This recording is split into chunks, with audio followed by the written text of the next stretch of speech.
আযানের আল্লাহু আকবার ধ্বনি উচ্চার সহ্য হয় না।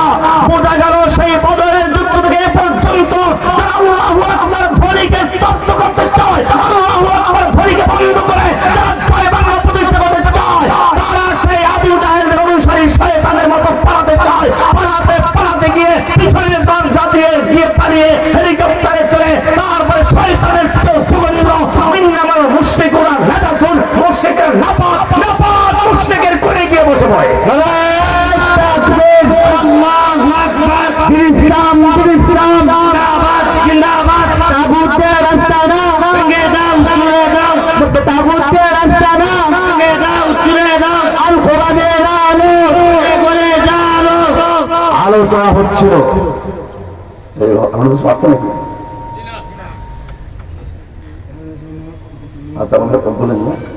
আলোচনা হচ্ছিল একটা বিষয় নিয়ে আজকে আলোচনা করছি। লা ইলাহার মানে হচ্ছে লা ইলাহা, সব ইলাহাকে বর্জন করা, ইল্লাল্লাহ মানে গ্রহণ করব কাকে। এই ইলাহাগুলো কারা, বাতিল আল্লাহগুলো কারা, এগুলো চিনতে হবে। ফেরাউন আল্লাহ দাবি করেছিল, তোমরা শুনেছো। সেই আল্লাহকে সে আসমান জমিনের আল্লাহ দাবি করেছিল? ফেরাউনেরও আল্লাহ ছিল।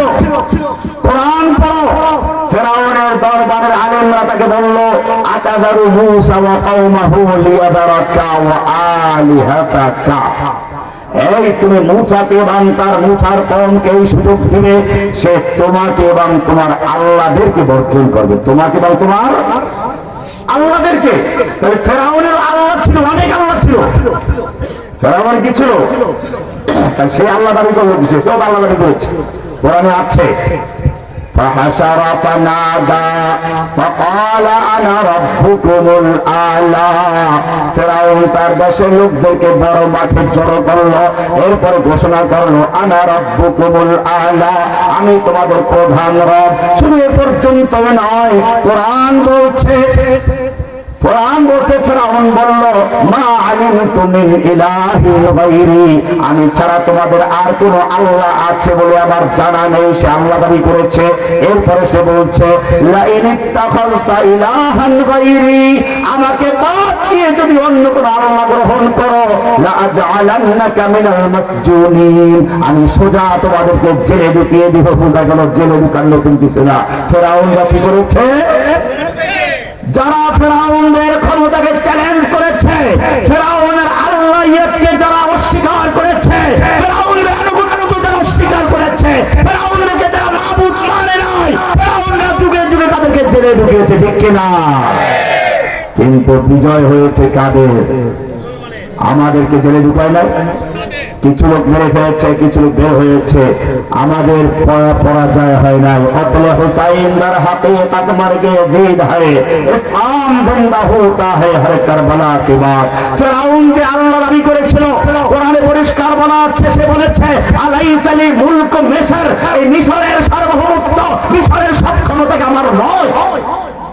তার মানে বোঝা গেল সে যে আল্লাহ দাবি করেছিল, তার মানে হচ্ছে মিশরে তার হুকুম চলবে, ক্ষমতা চলবে তার।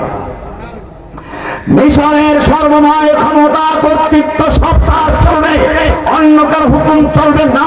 এই অর্থে সে আল্লাহ দাবি করেছিল। বোঝা গেল মিশরে যেমন সর্বময় ক্ষমতা, কর্তৃত্ব, আইন বিধানের মালিক মনে করলে সে যেমন বাতিল আল্লাহ, ঠিক তেমনি ভাবে বাংলাদেশেও যদি কোন ব্যক্তি দাবি করে এই দেশটা আমার বাবা তৈরি করা, আমার হুকুম ছাড়া কোনো হুকুম চলবে না, এখানে আদালতে আল্লাহর হুকুম চলবে না, সংসদে আল্লাহর হুকুম চলবে না, আমাদের হুকুম চলবে, তাহলে সে হোক মন্ত্রী, এমপি, আদালত যাই হোক না কেন, সব ফেরাউনের মতো বাতিল আল্লাহ। বাতিল কি? লা ইলাহা, বলে তোমাকে আল্লাহগুলো বর্জন করতে হবে। লা ইলাহা, এটাই মুসলিমদের শক্তি। ফাকাদ ইসতামসাকা বিল উরওয়াতিল উসকা। ইতিহাস পড়ো, সেই পারস্যের সম্রাট তার সেফাসালার রুস্তম 3 লক্ষ সৈন্য নিয়ে মাঠে যুদ্ধের জন্য এসেছে মুসলমানদের বিরুদ্ধে। মুসলমানদের সৈনিকদের লিডার খালিদ বিন ওয়ালিদ অথবা আমির বিন রবিঈ, তার সঙ্গে মাত্র 30,000। একদিকে মুসলমান 30,000 সৈন্য, আর একদিকে 3 লক্ষ সৈন্য। এবারে রাতের বেলায়, যুদ্ধের আগের রাতে রুস্তম পারস্যের সম্রাটের সেনাপতি, প্রধান সেনাপতি চিন্তা করলো মুসলমানদের শক্তিটা কেমন, অস্ত্র কেমন, একটু গোয়েন্দাগিরি করা দরকার। রাতের বেলায় গোয়েন্দা পাঠালো মুসলমানদের তাঁবুর ভিতরে। গোয়েন্দারা ভোর রাতে গেছে, প্রত্যেকটা তাবুর থেকে কান্নার আওয়াজ আসতেছে। গোয়েন্দার আগে রস্তমকে বলল, রস্তম, মুসলমানদের বিরুদ্ধে যুদ্ধ করার কোনো প্রয়োজন নেই, ওরা তো আমাদের ভয়ে কান্নাকাটি করে বালিশ ভিজেই ফেলেছে। ওরা তো দেখে না বালিশ ভিজেছে কিনা, ওরা তো বাইরে থেকে শুনতেছে। রস্তম চিন্তা করে, আচ্ছা তাহলে 3 লক্ষ দণ্ডকে নাই, 2 লক্ষ রিজার্ভে থাকুক, 1 লাখ নিয়ে আনার মাঠে 1 লক্ষ সৈন্য নিয়ে যুদ্ধের ময়দানে যুদ্ধ করা শুরু করলো। যেই মুসলমানদের সম্পর্কে তার কাছে রিপোর্ট ছিল, তার কান্নাকাটি করে ভয় পেয়ে গেছে। এক একজন মুসলিম যোদ্ধা ঘোড়ার পিঠে বসে যুদ্ধ করছে, উটের পিঠে যুদ্ধ করছে, ওদের হাজার হাজার সৈন্যকে কচু গাছের মতো কেটে লাশের স্তূপ করে যাচ্ছে, যেদিকে যাচ্ছে লাশের স্তূপ করে যাচ্ছে। রস্তম বলল, যুদ্ধ থামাও। রিপোর্ট